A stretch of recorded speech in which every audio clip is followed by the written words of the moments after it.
جو اس سے پہلے دنیا میں کسی نے نہیں رکھا تھا. آپ اندازہ کر سکتے ہیں اس سے پہلے کسی انسان کا نام نہیں تھا. آپ صلی اللہ علیہ وسلم نے اس بچے کا نام الحسین رکھا. الحسین رضی اللہ تعالی عنہ. کسی کا نام نہیں تھا اس سے پہلے. الحسین کسی کا بھی نام نہیں تھا. اب آئیے دیکھتے ہیں کہ رسول اکرم صلی اللہ علیہ وسلم نے اس بچے کی پیدائش کے بعد، امام حسین رضی اللہ تعالیٰ عنہ کی پیدائش کے بعد، آپ صلی اللہ علیہ وسلم نے 2 مینڈھے ذبح کر کے اس بچے کا عقیقہ کیا. آپ صلی اللہ علیہ وسلم نے خود عقیقہ کیا. حضرت امام حسین رضی اللہ تعالیٰ عنہ اپنے بہن بھائیوں کے ساتھ اپنے والدین کے گھر میں، ایک معمولی سا گھر، کچی اینٹوں کا بنا ہوا گھر، اس میں رہتے تھے. اپنے والدین کے سایہ عاطفت میں رہتے تھے. اس گھر کو اگر دیکھا جائے تو اس گھر کے ساز و سامان میں ہمیں کیا ملتا ہے؟ تاریخ کی کتابوں میں لکھا ہے کہ اس گھر میں ایک لوٹا، چند بستر، چمڑے کی چادریں جس پہ اگر سر ڈھانپا جائے تو پیر ننگے ہو جاتے ہیں، پیر ڈھانپا جائے تو سر ننگے ہو جاتے ہیں، اور ایک چکی. کون سی چکی؟ وہی چکی جس پر آٹا پیس کر فاطمہ الزہرا رضی اللہ تعالیٰ عنہ کے ہاتھوں میں چھالے پڑ جاتے تھے.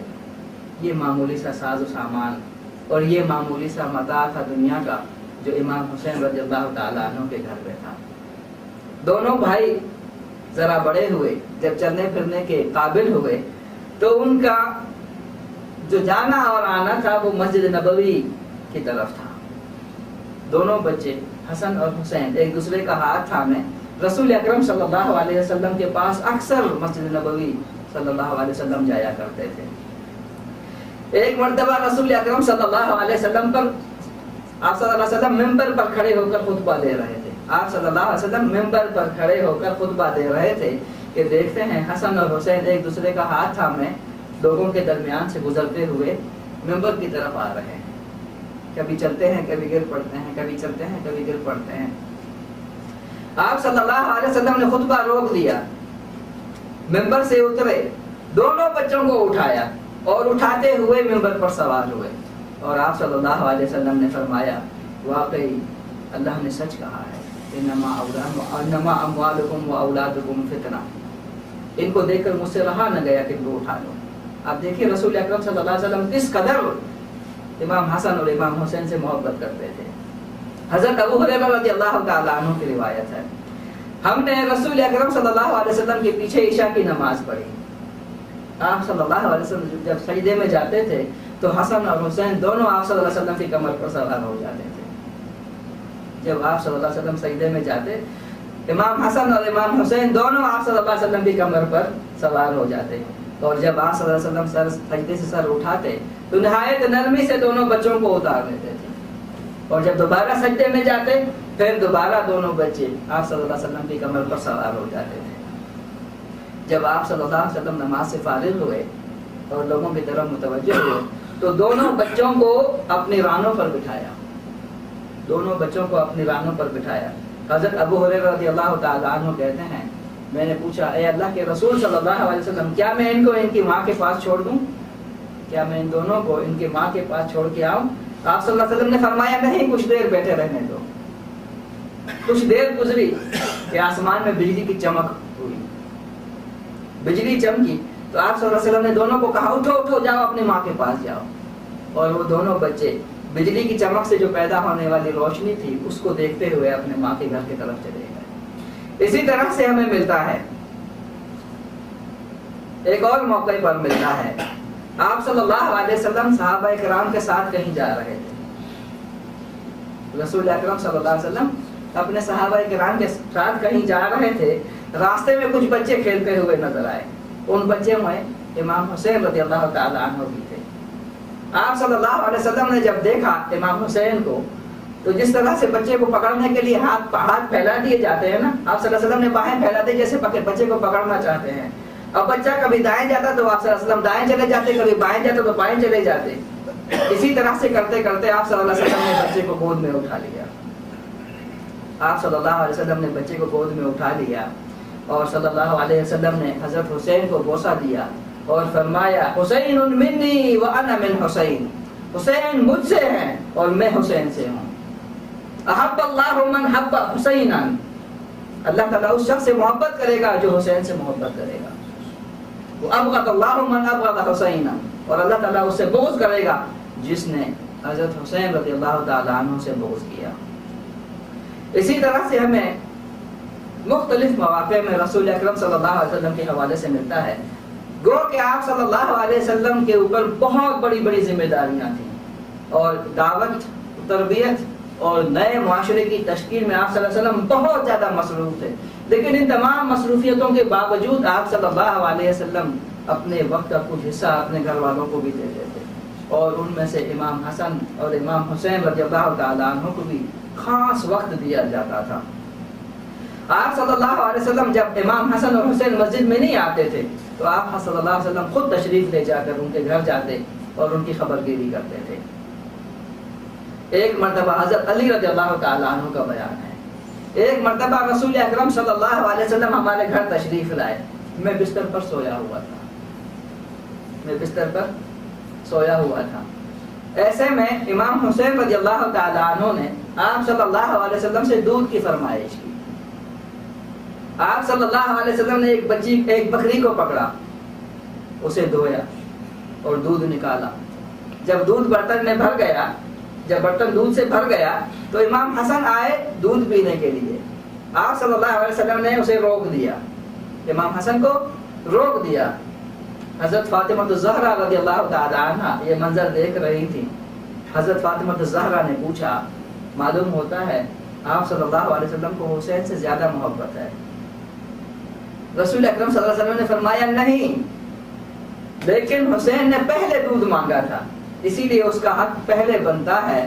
پھر آپ صلی اللہ علیہ وسلم نے وضاحت کی، آپ صلی اللہ علیہ وسلم نے فرمایا میں اور تم، حضرت فاطمہ الزہرا کی طرف اشارہ کیا، میں اور تم اور یہ دونوں بچے اور یہ جو سوئے ہوئے ہیں، حضرت علی رضی اللہ تعالیٰ عنہ کی طرف اشارہ، میں، تم، یہ دونوں بچے اور یہ جو سوئے ہوئے ہیں قیامت کے دن ایک ہی مقام پر ہوں گے.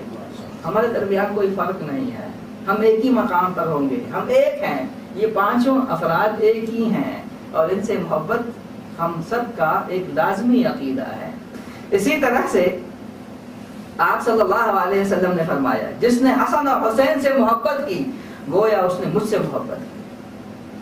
جس نے حسن اور حسین سے محبت کی گویا اس نے مجھ سے محبت کی، اور جس نے حسن اور حسین سے بغض رکھا اس نے گویا مجھ سے بغض رکھا.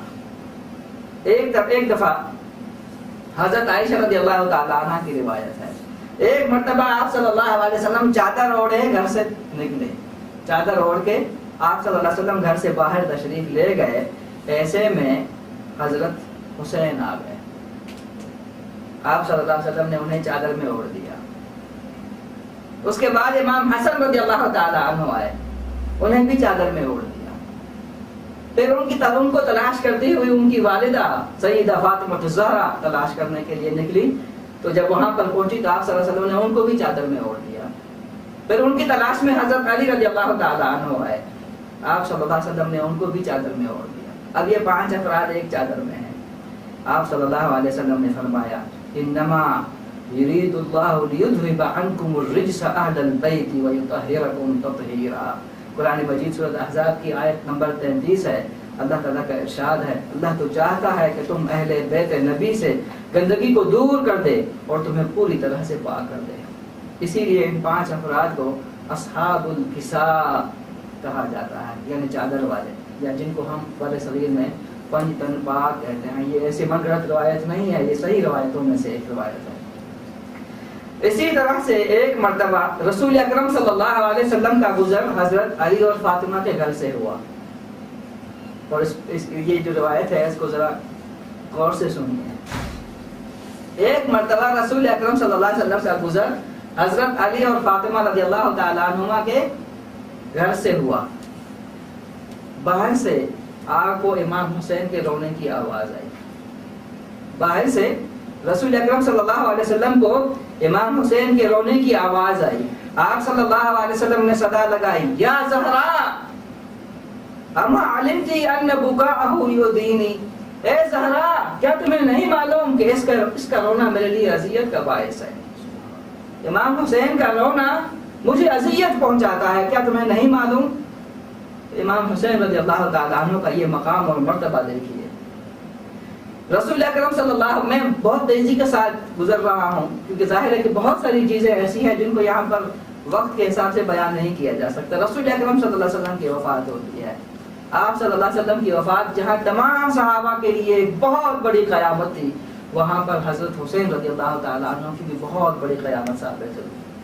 آپ صلی اللہ علیہ وسلم کی وفات کے 6 مہینے کے بعد امام حسین رضی اللہ تعالیٰ عنہ کو ایک اور قیامت کا سامنا تھا، اور وہ کیا تھا؟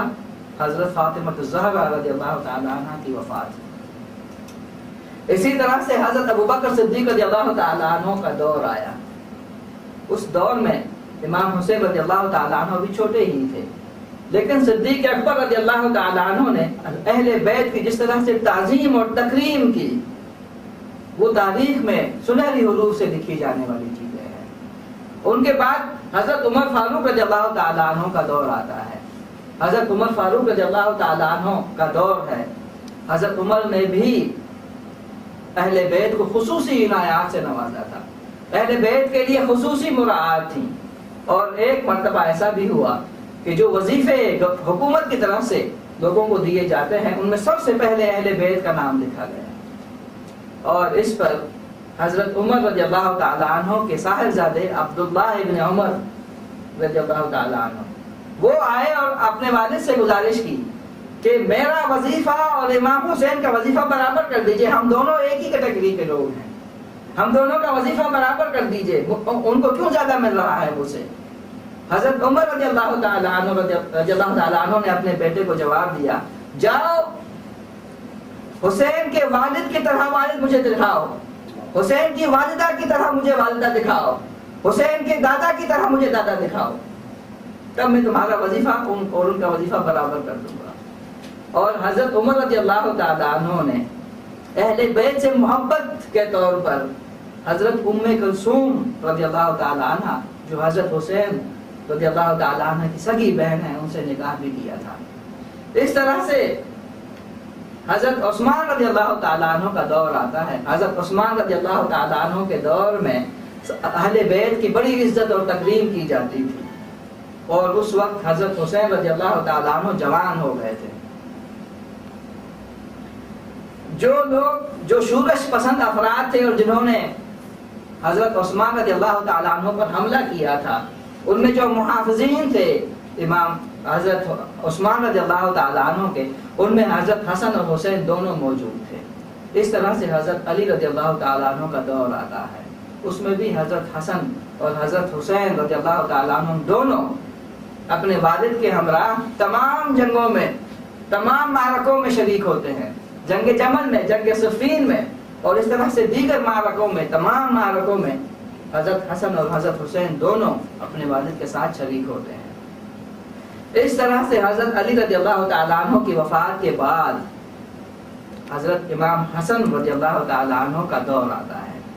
حضرت امام حسن رضی اللہ تعالیٰ عنہ کو خلیفہ بنایا جاتا ہے، اور اس خلافت کے دوران شام سے جو مسائل پیدا ہوتے ہیں اس میں امام حسن رضی اللہ تعالیٰ عنہ امت کے وسیع ترین مفاد کی خاطر خلافت سے دستبردار ہو جاتے ہیں۔ امیر معاویہ کو خلیفہ بنا دیا جاتا ہے، اور حق نے دماء خون کو بچانے کے لیے، مسلم امہ کو وحدت کے لیے امام حسن رضی اللہ تعالیٰ عنہ خلافت سے دستبردار ہو جاتے ہیں، اور اہل بیت میں سے امام حسن اور امام حسن دونوں شام جاتے ہیں اور امیر معاویہ کے ہاتھوں خلافت کی بیعت کرتے ہیں۔ اس زمانے تک اہل بیت کی بڑی عزت اور تکریم کی جاتی تھی، اور امیر معاویہ خصوصی طور پر امام حسن اور امام حسین کے لیے بڑے وظائف مقرر کرتے تھے اور انہیں عنایات سے نوازتے تھے۔ اسی دور میں حضرت امیر معاویہ نے 50 ہجری میں ایک لشکر تیار کیا، اس لشکر کو یورپ پر حملہ کرنے کے لیے تیار کیا۔ یہ پہلا اسلامی لشکر تھا جس نے یورپ پر حملہ کیا، اس لشکر میں امام حسین رضی اللہ تعالیٰ عنہ شامل تھے، اور اس لشکر کے بارے میں رسول اکرم صلی اللہ علیہ وسلم نے پیشگوئی کی تھی، ان کے لیے دعا کی تھی۔ آپ صلی اللہ علیہ وسلم کا فرمان ہے قیصر کے شہر پر حملہ کرنے والے پہلے فوجی دستے میں شامل تمام افراد کے گناہ معاف ہو جائیں گے۔ تو اس دستے میں حضرت امام حسین رضی اللہ تعالیٰ عنہ بھی موجود تھے۔ امیر معاویہ رضی اللہ تعالیٰ عنہ کے دور میں حالات جب ایک اور رخ اختیار کرتے ہیں، اس وقت اختیار کرتے ہیں جب امیر معاویہ رضی اللہ تعالیٰ عنہ ایک اجتہاد کی بنا پر اپنے بیٹے یزید کو ولی عہد بنا دیں۔